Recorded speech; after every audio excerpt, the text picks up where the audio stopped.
وقل رب زدني علما. الحمد لله وكفى وسلام على عباده الذين اصطفى. أما بعد. Aujourd'hui, nous allons parler d'un autre point, le fait d'être attentif à l'évolution de l'enfant, surveiller. Beaucoup de parents ont démissionné complètement de leur rôle et de leurs responsabilités. Ils ne surveillent en rien ce que leurs enfants ou les gens qui sont à leur charge font. De même que les professeurs. Certains professeurs, au lieu de surveiller et de prendre la responsabilité envers ceux qui sont sous sa charge, il vient pointer, faire son travail comme si c'était juste un travail, passer ses heures et rentrer chez soi. Que ce soit des professeurs de sciences religieuses ou même de toutes les autres sciences mondaines dont l'enfant pourrait avoir besoin pour son éducation. Donc, être attentif à l'évolution de l'enfant, cela veut dire quoi?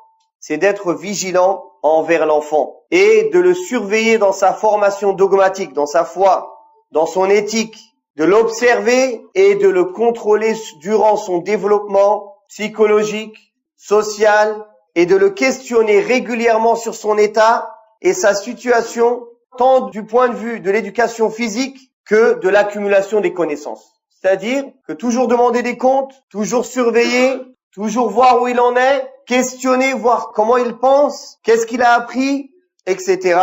En cela, comme vous le savez, Allah tabaraka wa ta'ala a dit Ya ayyuhalladhina amanu qu anfusakum wa ahlikum nara wa quduha an-nas wal hijara عليها ملائكة غلاظ شداد لا يعصون الله ما أمرهم ويفعلون ما يؤمرون. Ô vous qui avez cru, préservez vos personnes et vos familles d'un feu dont le combustible sera les gens et les pierres, surveillés par des anges rudes, durs, ne désobéissant jamais à Allah en ce qu'il leur commande et faisant strictement ce qu'on leur a ordonné.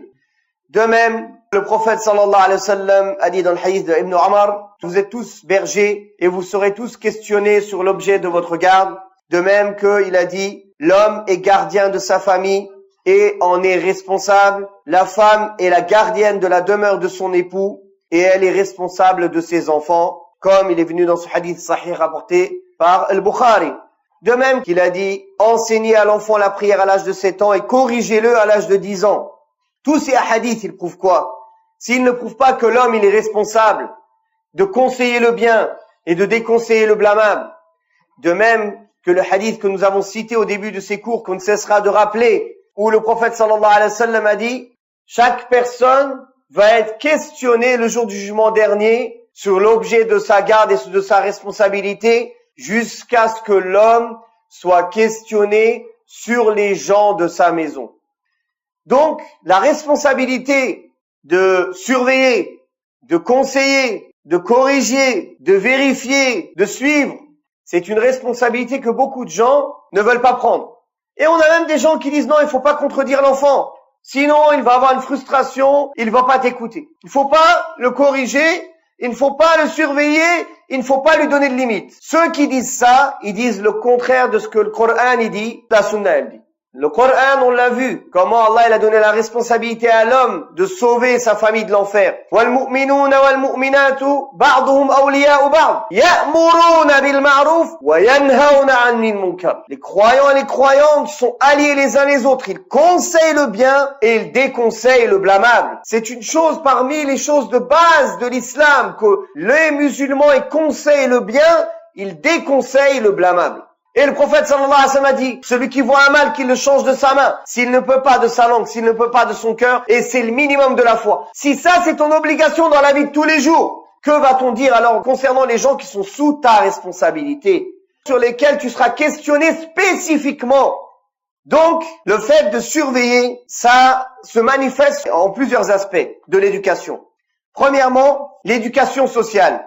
Regardez comment le prophète sallallahu alayhi wa sallam, il fait cela avec des adultes. Alors, min bab aoula avec des enfants. Abu Sa'id al-Khudri radiyallahu anhu rapporte, le prophète sallallahu alayhi wa sallam a dit, prenez garde à ne pas vous asseoir au bord des rues. Les compagnons dirent, nous ne pouvons faire autrement que de nous y regrouper pour discuter de nos affaires au messager d'Allah. Le prophète sallallahu alayhi wa sallam dit alors, si vous ne pouvez faire autrement, alors rendez à la rue son droit. Ils demandèrent, et quels sont ses droits? Le prophète sallallahu alayhi wa sallam répondit, c'est de baisser le regard. ne pas causer de préjudice, répondre aux salutations, enjoindre le bien et déconseiller le blâme et interdire le mal.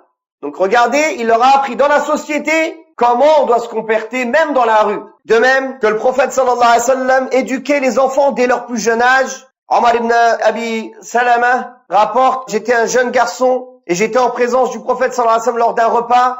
Ma main se déplaçait ça et là dans l'assiette et le prophète sallallahu alayhi wa sallam me dit, jeune homme, mentionne le nom d'Allah avant tout repas, mange avec ta main droite et mange de ce qui est devant toi. De même que l'éducation, elle comprend aussi l'aspect psychologique. An-Nu'man ibn Bashir, radiyallahu anhu, wa an abi, rapporte, mon père m'emmena chez le prophète sallallahu alayhi wa sallam et dit, j'ai offert à mon fils un serviteur qui m'appartenait. Le prophète sallallahu alayhi wa sallam lui demanda, as-tu agi de la sorte avec tous tes enfants?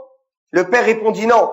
Le prophète sallallahu alayhi wa sallam dit alors, reprends ton serviteur et dans une autre version, craignez Allah et soyez juste envers vos enfants. Donc il a fait en sorte que psychologiquement, les enfants ne sentent pas une injustice. Il a donné l'importance à ce que chaque enfant sente que leur père il est juste avec eux. Ce qu'il donne à un, il le donne à tous. Et d'être égaux dans les dépenses envers tous les enfants. Pour pas qu'il y ait après de la haine, de la jalousie ou bien des frustrations chez certains enfants, comme quoi certains parmi leurs frères et sœurs sont préférés à leur père, à eux. Et cette chose-là, elle mène à quoi? À la haine. Quelle est la meilleure histoire qui nous parle de ça? Yusuf, alayhi salam. Alors que c'est tous les fils d'un prophète. Et c'est des croyants. Et malgré ça, la jalousie, elle est rentrée dans leur cœur. Pourtant, leur père était juste dans l'ata, dans l'infaq. Mais il avait un penchant naturel. Il aime le fils qui est plus pieux. Ça, on peut pas empêcher cela. Malgré cela, ils ont été jaloux et ils ont voulu le tuer. Et ils l'ont jeté dans le puits. Et il a été esclave. Et on l'a traité de fornicateur. Et il a été en prison. Et Allah, subhanahu wa ta'ala, il l'a effacé, nettoyé, éloigné de toutes ces fausses accusations. Mais après combien d'années? Comme ça aussi, tous ceux qui sont sur le chemin des prophètes, souvent, les gens leur font des fausses accusations. Les traitent de tout mensonge. Mais Allah, tabarak wa ta'ala, c'est lui qui se charge de laver leur honneur. Et en fin de compte, comme Allah tabarak wa ta'ala dit, Wallahu ghalibun ala amri, walakinna akthara an-nasi la ya'lamun. De même, le prophète sallallahu alayhi wa sallam nous a donc enseigné dans la dimension religieuse de l'enfant comment on doit être vigilant. Regardez bien les principes et les pensées de l'enfant. Par exemple, questionnez l'enfant par rapport à ses croyances. Qu'est-ce qu'il croit? Qu'est-ce qu'il a entendu? Surtout les enfants qui fréquentent d'autres enfants dehors ou qui vont à l'école. Et on vous a donné les méfaits et la gravité de l'école et quel mal ils en tirent malheureusement. Combien nous ici on a eu des enfants, subhanallah? C'est des enfants de parents pratiquants. Alors on ne parle pas des enfants des parents qui ne sont pas pratiquants. Et ils avaient un doute que l'islam c'est la seule religion acceptée auprès d'Allah. Ils croyaient que la Kaaba c'était la tombe du prophète sallallahu alayhi wa sallam et qu'en fait nous on faisait tawaf autour de sa tombe. Et j'en passe et des meilleurs. Et ça c'est les enfants qui viennent à la mosquée. Alors imaginez ceux qui viennent pas. C'est le rôle du père ou du professeur, de l'éducateur de chercher à savoir. Comment nous on a su ça? On pose des questions aux enfants. Qu'est-ce qu'il y a dans la Kaaba? Et Allah, chacun y parle. Pourquoi on tourne autour de la Kaaba? Etc., etc. Et ça, la première des choses, être vigilant sur la croyance de l'enfant. Sa croyance envers Allah, sa croyance envers les anges, envers les livres révélés, envers les prophètes. Par rapport aux autres religions, surtout nous, ici, qui sommes mélangés avec les non-musulmans du matin au soir. Cette croyance de l'wala ou al-bara, l'alliance et le désaveu, qui n'existe presque pas, alors que ça fait partie de la base de notre croyance. La croyance vis-à-vis des autres religions, est-ce qu'elles sont acceptées ou non auprès d'Allah? Toutes ces choses-là, c'est des choses à vérifier avec les enfants. Déjà avec les grands. La personne qui est manquante, qui n'a rien, elle ne peut pas donner aux autres. De même, l'éducateur doit faire attention et surveiller les livres et les magazines que l'enfant lit. Beaucoup d'enfants aujourd'hui ont des MP3. Est-ce qu'un jour un des parents a pris l'MP3 à écouter qu'est-ce qu'il y avait dedans? Est-ce que dedans il y a du Coran ou de la musique? Est-ce que dans son ordinateur il y a des films où il y a des choses haram ou non? Tout ça c'est des choses à vérifier. C'est le père qui est responsable de ça. De même que l'éducateur doit surveiller les fréquentations et s'il a des mauvaises fréquentations, il doit couper les liens avec ces mauvaises fréquentations et lui trouver des bonnes fréquentations en échange. Inch'Allah, on verra la suite de ce sujet demain. Wallahu ta'ala a'la wa a'lam. Wa sallallahu ala Muhammadin wa ala alihi wa sahbihi wa sallam. Walhamdulillah. وقل رب زدني علما